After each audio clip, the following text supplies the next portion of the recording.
1643년에서 1648년까지 약 6년에 걸쳐서 영국의 웨스트민스터 사원에서 대회의가 있었습니다. 그리고 그들은 그 6년여 기간 동안에 대소요리 문답이라는 것을 채택하게 되어집니다. 대소요리 문답은 뭐냐면 성경의 핵심적인 교리를 묶어가지고 이제 질문을 하고 답변하는 그런 양식으로 채택이 된 것입니다. 당시 웨스트민스터 사원에서 공포한 이와 같은 대소요리 문답은 영국 국회가 정식으로 공인을 해서 전 세계 교회에서 오늘날 가르치고 있는 귀한 말씀으로 되어져 있습니다. 그 소요리 문답 18번째 질문이 이렇게 되어 있습니다. 바로 예수 그리스도는 삼중직을 가진다라는 말이죠. 예수 그리스도는 세 가지 직분을 가지고 이 땅에 오셨다는 거예요. 그래서 예수님은 왕이시며 영원한 제사장이시고 그리고 선지자이시다라고 답변을 하고 있습니다. 성경에 등장하는 수많은 인물 가운데 이와 같이 삼중직을 가지고 등장한 사람은 아무도 없습니다. 모세가 선지자였지만은 그는 왕도 아니었고 제사장도 아니었죠. 사무엘이 참으로 하나님 앞에 인정받는 사람이었지만은 그는 제사장이면서 선지자였지만은 왕은 아니었습니다.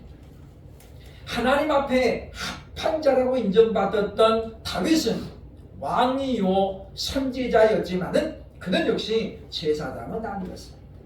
그러니까 성경에는 오직 예수님만이 삼중직을 가지고 있는 유일한 분이라고 우리에게 말씀해주고 있다는 것입니다. 그것은 사람은 삼중직을 어떤 경우에도 가질 수 없다라고 하는 것인데 그것은 하나님께서 그 사람을 지극히 사랑하신 까닭이다라고 볼 수 있습니다. 왜냐하면 사람이 만약에 삼중직을 가지고 있다면 그는 아마도 한 달도 못해서 교만해지고 자신이 하나님인 것처럼 되어버릴 가능성이 많기 때문입니다. 그러면 우리가 성경에 나타난 은사들, 고린도전서에 나오는 12장에 나오는 은사들이 9가지가 있는데 어떤 분들은 참 무모하게 9가지 은사를 다 달라고 하는 분이 있어요.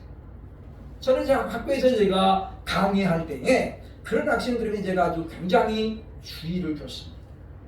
왜냐하면 하나님이 그 사람을 사랑하시기 때문에 9가지를 다 안 주는 거예요. 우리 은사를 한 가지만 받아도 얼마나 우리가 막 기고만장해집니까? 그리고 교만해집니다. 2가지, 3가지만 받아도 자신이 마치 교주인 것처럼 그렇게 돼버리는 것이 바로 사람이기 때문에 하나님은 어떤 경우에도 누구에게도 9가지 은사를 다 주지 않습니다. 근데 우리는 자꾸만 욕심을 부리는 거죠. 그렇죠? 하나님 저에게도 그 은사를 다 주옵소서. 그러면 큰일 나요. 큰일 나요. 그러니까 우리가 기도할 때 우리가 분별력을 가지고 기도해야 된다라고 하는 것입니다. 3월의 첫 번째 주일을 맞이하면서 우리는 바로 왕으로 오신 예수님은 어떤 분인가를 함께 살펴보고자 합니다.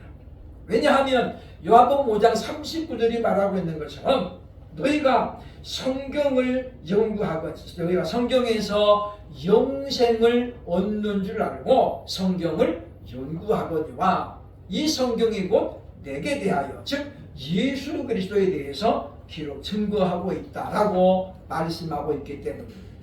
우리는 성경을 보면서 누구를 발견해야 되냐면 예수님이 누구인가를 찾아내야 된다는 거예요. 그러나 예수님은 그 요한복음 5장 40절에서 이렇게 말씀하고 있습니다.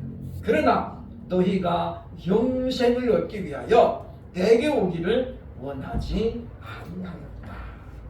그러니까 생명의 빛으로 오신 예수님을 당시 유대인들은 예수님을 배척하고 그리고 예수님을 그리스도로 메시아로 인정하지 않았다고 하는 것입니다. 오늘 마태복음 2장에 보면 대제사장과 서기관들은 예수께서 어디서 나실 것인가를 분명히 알고 있었습니다. 즉 일부의 사람들은 바로 그 예수께서 메시아인 것을 알았지만 그들은 결코 예수님을 인정하지 않았던 것을 보여주고 있다고 하는 것입니다. 그러면 우리는 이 성경을 통해서 우리가 믿고 있는 예수님을 좀 더 분명하고 정확하게 알려고 하는 수고가 있어야 되겠다라고 하는 것입니다. 왜냐하면 누군가 우리에게 예수님이 누구냐고 묻는다면 우리는 지체하지 아니하고 그분이 우리의 구원의 소망이며 우리의 구세주인 것을 당당하게 말할 수 있어야 되기 때문이라고 하는 것입니다. 그렇다면 본문을 통해서 왕으로 오신 예수님은 과연 어떤 분이라고 소개하고 있을까요? 첫째로 오늘 본문 4절로 6절의 말씀을 보면 왕으로 오신 예수님은 바로 성경의 예언을 성취하신 분임을 우리에게 말씀해주고 있습니다. 동방박사들의 예방을 받은 헤롯 왕은 깜짝 놀랐습니다. 왜냐하면 그가 한 번도 듣지 못했던 생각도 못했던 그런 질문을 동방박사들에게 받았기 때문입니다. 그래서 당시 그는 대제사장과 서기관들을 불러보고 그리스도가 어디서 나겠느냐라고 묻습니다. 오늘 본문의 5절로 6절 말씀에 보면 말합니다. 이르되 유대 베들레헴입니다 라고 말하죠. 그러면서 말하기를 기록된 바 온 또 유대 땅 베들레헴아 너는 유대 고을 중에 가장 작지 아니하도다. 이 말은 베들레헴이 규모로 보면 굉장히 작은 곳이었다는 거죠. 근데 이 예언은 뭡니까? 가장 작지 아니하도다. 여기에서 한 다스리는 자가 나와서 내 백성 이스라엘의 목자가 되리라 하였습니다. 그러니까 대제사장과 서기관들이 베들레헴에서 납니다라고 말했던 답의 그 근거가 어디 있냐면 오늘 본문에 말한 것처럼 바로 미가서 5장 2절의 말씀을 기준으로 삼고 있다라고 하는 것입니다. 왜냐하면 미가서 5장 2절에서 본문 6절의 말씀이 그대로 예언되었기 때문이라는 것입니다. 뿐만 아니라 이스라엘 백성들이 가장 존경하는 선지자 중에 하나인 이사야도 이사야서 7장과 9장을 통해서 오실 메시아에 대해서 정확하게 예언을 했습니다. 보라 처녀가 잉태하여 아들을 낳으리니 이름을 임마누엘이라 하리라. 이 예언의 말씀을 이사야가 했고 또 9장에서도 그는 이렇게 예언을 했는데 바로 그분이 왕으로 평강의 왕으로 오실 것임을 예언했기 때문이라고 하는 것입니다. 따라서 우리는 하나님의 말씀이 이와 같이 정확하게 성취되어진 결정적인 사건이 바로 우리 주 예수 그리스도의 왕으로 오심이라고 하면 믿고 받아들여야 된다고 하는 것입니다.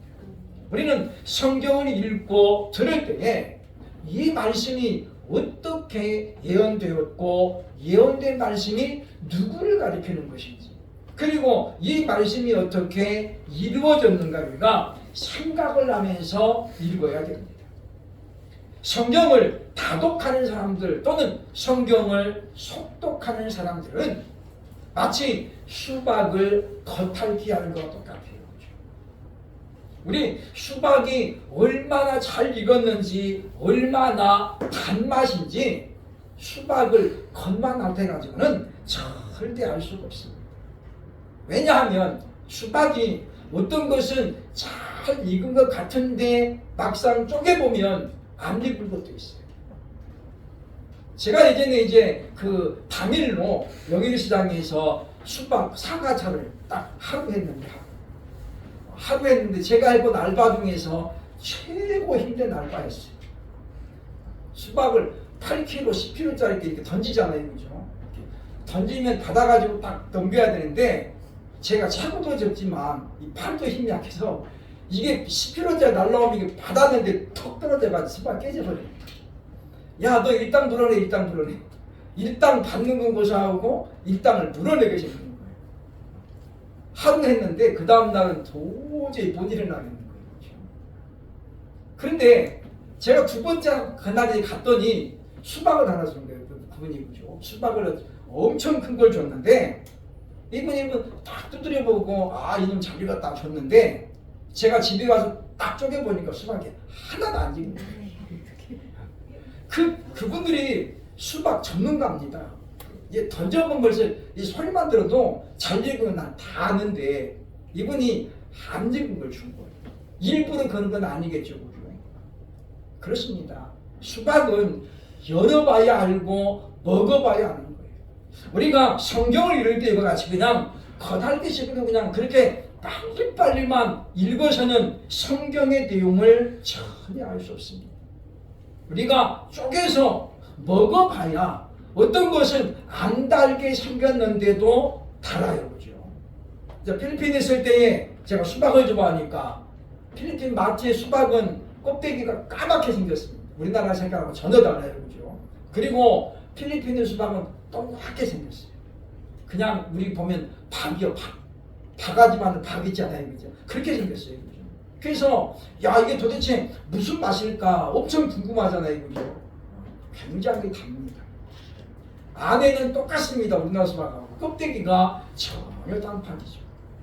우리가 하나님 말씀 읽을 때는 이 말씀이 언제 어떻게 주어졌고 누구에 관한 예언지를 살펴보면서 읽어야 그 말씀으로 말미암아 내 믿음이 성장하고 그리고 흔들림 없는 믿음으로 성장하게 될 것을 보게 되어집니다. 그러므로 사랑하는 여러분, 우리가 성경을 읽을 때에 바로 이 성경이 누구에 관한 말씀인지 무엇을 예언했는지 또 어떻게 성취되었는가를 확인하면서 읽음으로 말미암아 말씀을 통해서 저와 여러분 믿음이 더욱더 견고해지는 그런 은혜를 있기를 주의 이름으로 축원합니다.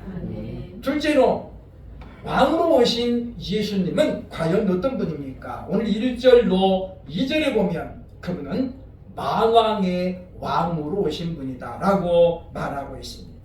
본문 1절 2절에 보면 헤롯 왕 때에 예수께서 유대 베들레헴에서 나심에 동방으로부터 박사들이 예루살렘에 이르러 말하되 유대인의 왕으로 나신 이가 어디 계시냐? 우리가 동방에서 그의 별을 보고 그에게 경배하러 왔노라 라고 이야기합니다.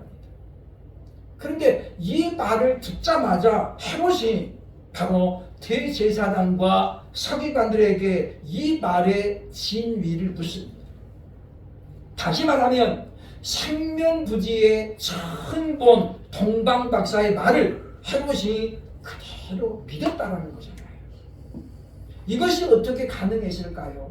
당시 별을 보고 연구하는 천문학자들은 당시 어느 지역에서 간에 공인으로 인정받는 사람들이었습니다. 그러니까 다시 말하면 별을 보고 연구하는 사람들은 어느 나라를 가든지 간에 학자다운 학자로 인정을 받는 시대였다는 거예요. 그러니까 헤롯이 그들이 어떤 신분이라는 걸 자세하게 확인도 안 해보고 우리가 동방에서 온 박사들이다 라고 말했더니 헤롯은 그 말을 전적으로 믿습니다. 왜냐? 당시에 그런 어떤 천문학자들은 공인받은 사람이었기 때문이라고 하는 것입니다. 그러므로 동방 박사들 이방인인 이들의 입술을 통해서 예수님이 왕으로 나신 것이 선포되신 것은 하나님의 의도적인 목적이 있습니다. 만약에 어느 한 목자가 만약에 선포해 왔어야 해보죠. 누가 믿어주겠습니까? 그런데 이 헤롯 왕에게 동방 박사들을 통해서 예수님이 왕으로 오신 것이 선포되다 보니까 헤롯 왕부터 모든 사람들이 이를 받아들일 수밖에 없었다는 거예요. 그러므로 오늘 성경은 말하고 있습니다. 유대인의 왕으로 나시니가 어디 계시냐? 우리가 동방에서부터 그의 별을 보고 그에게 경배하러 왔다. 왕으로 나신 분에게 우리가 경배하고 예물을 드리러 왔습니다 라는 그런 말을 통해서 예수님은 바로 왕으로 오셨음을 말씀하고 있다고 하는 것입니다. 더군다나 예수님은 분봉왕, 즉 어느 일부만 다스리는 그런 왕으로 오신 것이 아닙니다. 바로 만왕의 왕으로 오셨음을 성경이 말씀하고 있습니다. 예수님께서 왕으로 오실 것은 이미 구약 성경에서 여러 군데에서 예언되었습니다. 대표적으로 시편 2편 6절에 보면 내가 나의 왕을 내 거룩한 산 시온에 세웠다 하시리로다. 그리고 이사야 9장 6절에 보니까 이는 한 아기가 우리에게 낳고 한 아들을 우리에게 주신 바 되었는데 그의 어깨에는 정사를 배웠고 그의 이름은 기묘자라 모사라 전능하신 하나님이라 영존하시는 아버지라 평강의 왕이라 할 것입니다. 그의 이름은 기묘자라 모사라 평강의 왕이라는 거예요. 그래서 살렘 왕입니다. 살렘이란 말이 보면 이 샬롬이란 말의 변형이잖아요. 그죠? 평강의 왕이라는 뜻입니다. 그래서 예수님은 이와 같이 평강의 왕으로 이 땅에 오셨다라고 하는 것입니다. 바로 그분이 우리의 구원자가 되실 뿐 아니라 지금도 우리와 함께 하시고 저와 여러분을 통치하시는 분임을 믿을 수 있기를 주의 이름으로 축원합니다. 바로 그 예수님이 우리의 구원자가 되십니다. 그리고 지금도 하나님 보좌 우편에서 저와 여러분을 위해서 기도하고 있음을 우리는 분명히 기억해야 할 것입니다. 우리는 시몬 베드로가 예수님을 부인하는 그와 같은 상황에서도 그래도 예수 그리스도를 바라보고 회개했었던 그 장면을 우리는 항상 기억해야 됩니다. 그런데 그전에 우리가 한 가지 꼭 잊어서 안 될 말씀이 있어요. 그게 뭐냐면 예수님의 기도입니다. 시몬아 시몬아 사단이 너를 밀가부로 타려고 너를 청구하였으나 내가 허락하지 않았다라는 거죠. 그러니까 이 베드로가 넘어지지 않았던 그 결정적인 이유는 무엇입니까? 예수님이 허락하지 않았기 때문에. 사단이 밀가부로 타려고 시몬을 어떻게 청구했다는 거예요. 마치 사단이 욥을 하나님께 청구하잖아요. 그죠? 하나님, 욥이 이유 없이 하나님 섬기겠습니까? 그때 하나님이 욥을 내어주잖아요. 그런데 예수님은 어떻습니까? 사단이 시몬을 요구할 때에 예수님이 허락하지 않았다는 거예요. 그러니까 넘어질 뻔했지만은 결과적으로 베드로가 안 넘어지고 돌아섰던 것은 무엇이냐면 베드로의 믿음 때문이 아닙니다. 그가 주님 앞에 이들이 다 버릴지언정 나는 안 버리겠습니다라는 큰 소리 쳤던 것도 아닙니다. 바로 예수님이 붙잡고 계시고 허락하지 아니했기 때문에 그분이 지금도 저와 여러분을 능력의 자원에 붙잡고 계심을 우리가 분명히 믿고 늘 감사함으로 하루하루 살아가는 우리들이 되어야 할 것입니다. 마지막 세 번째, 예수님은 어떤 분입니까? 본문 3절에 보면 모든 사람을 놀라게 한 분이라고 말씀해주고 있습니다. 3절 보면 동방 박사들의 말을 듣고 난 헤롯 왕의 반응을 이렇게 소개합니다. 헤롯 왕과 온 예루살렘이 듣고 소동한지라. 그야말로 깜짝 놀랐어요. 그죠? 이 소동이라는 말은 한문으로 보면 이렇게 되어 있습니다. 큰 소리로 떠들며 움직이다. 쉽게 말하면 어떻습니까? 갑작스러운 소식에 야단법석을 피우다, 그런 뜻이에요. 사전에 보면 그렇게 나와 있습니다. 그러니까 왜 그렇습니까? 지금 헤롯에게는 왕자가 없잖아요. 뒤를 왕자가 없는데 불구하고 유대인의 왕으로 났다고 하니까 이게 얼마나 놀라운 소식입니까? 그래서 그는 사마리아 사람들이 그는 이제 메시아가 날 곳을 물어온 다음에 동방박사에게 정중하게 요청하죠. 너희가 갈 때에 이곳에 들려 내게 소식을 전하면 나도 그에게 경배하러 가겠다 라고 정중하게 청합니다. 하나님께서 꿈에 동방박사를 나타나가지고 예루살렘으로 돌아가지 말고는 딴 길로 가라. 그래서 동방박사들이 딴 길로 가죠. 그래서 이곳이 어떻습니까? 동방박사에게 속았다는 걸 알고 베들레헴 지경의 2살 아래의 남자아이들을 다 죽입니다. 이 역시 구약성경이 예언하고 있는 바이죠. 하나님께서 이와 같이 독생자를 땅에 보내셨을 때에 온 땅은 소동했다라고 말씀하고 있습니다. 메시아로 오신 왕으로 오신 예수 그리스도는 이와 같이 인류 역사의 획기적인 사건이라고 성경이 기록하고 있다고 하는 거예요. 오늘날 우리가 기원전과 기원후를 나눌 때에 BC, 영어로 Before Christ라고 씁니다. 그리스도 전이란 말이고 기원후는 AD라고 라틴어로 되어 있습니다. 아노 도미니라는 말이죠. 우리 코바디스라는 영화에 보면 그 마지막 부분에 질문이 나오죠. 보죠. 베드로가 묻습니다. 코바디스 도미네. 코바디스가 어디로 가십니까? 그 말이에요. 도미네가 뭐요? 주님 부름을 혹격이죠. 혹격. 그러니까 베드로가 물어요. 예수님이 베드로는 지금 이제 로마를 버리고 이제 도망가는 거예요. 근데 예수님은 로마로 가는 거잖아요. 그죠? 베드로가 묻습니다. 주님 어디로 가십니까? 그게 바로 포바디스 도미네라는 말. 예수님이 로마라고 말씀하고 길을 떠나죠. 그래서 그 내용에 보면 그 예수님을 따라 베드로가 다시 로마로 들어갑니다. 그리고 68년에 그는 결국은 십자가를 거꾸로 지고 순교했다라고 하는 것이죠. 그래서 이제 보면 이 라틴어에 있는 AD는 바로 아노 도민이라고 하는 주후라는 뜻입니다. 우리는 역사를 통해서 세계 4대 성인을 배웠습니다. 공자, 석가모니, 소크라테스, 그리고 예수. 우리 그렇게 세계 상인을 세대 4대 성인을 말합니다만은 예수 그리스도 외에 누구를 어떤 사람들이 과연 인류 역사의 정점으로 삼습니까? 그 누구도 공자의 상의를 기원전과 후로 삼지 않은 사람은 아무도 없습니다. 그분이 많은 가르침을 주었습니다만은 예수님과는 비교 자체가 안 되는 거예요. 왜냐? 그들은 단순히 예수 그리스도를 말미암아 피조물로 온 피조물이기 때문에 예수님은 4대 성인이 아닙니다. 예수님은 그들을 창조하신 창조주입니다.